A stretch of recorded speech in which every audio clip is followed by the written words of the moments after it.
أعزائي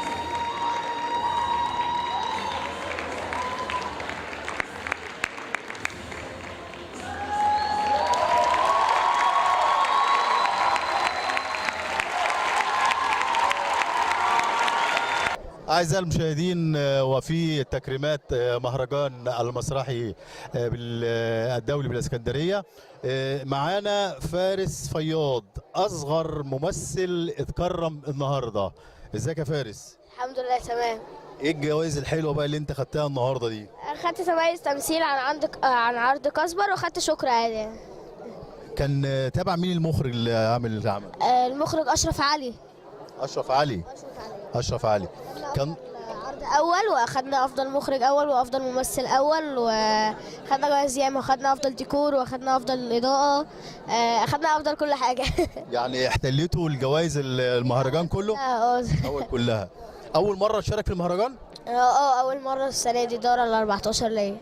طب وايه اللي خلاك شاركت النهارده في المهرجان؟ والله هو انا اتحمست قوي للمهرجان، بالذات اللي هو اصلا تابع الانفوشي ده بيتي اصلا، فيعني كل يوم فيه، فانا اتحمست للمهرجان قوي، والحمد لله شاركت بعد كاسبر، والحمد لله خدت تميز. بتحب الفن المسرحي؟ جدا بحب الفن المسرحي جدا. ايه اللي حببك في الفن المسرحي؟ اللي حببني في الفن المسرحي بصراحه مسرحيه مدرسه المشاغبين. يا مدرسة المشاغبين هي اللي عجبتك بس؟ طب وايه مسرحيات تانية؟ دي افضل مسرحيه انا اتفرجت عليها، يعني ايه اللي عجبك فيها؟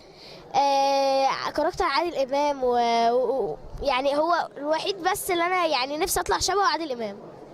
يعني نفسك تكون زي عادل امام؟ مفيش حد تاني من الفنانين الموجودين لك مثل، يعني يكون مثل كبير لك؟ برضه مش عارف، بس هو مثل الاعلى عادل امام. عادل امام. نفسك تكون يوم من الايام تبقى زي عادل امام؟ يعني بنقول لك الف الف الف مبروك يا فارس، ونتمنى لك ان شاء الله السنه الجايه هتشارك بقى ان شاء الله في المهرجان. ان شاء الله ان شاء الله. الفنان ابراهيم الفرن. العالمي. العالمي. نتمنى لك كل التوفيق. الفنان فارس فياض.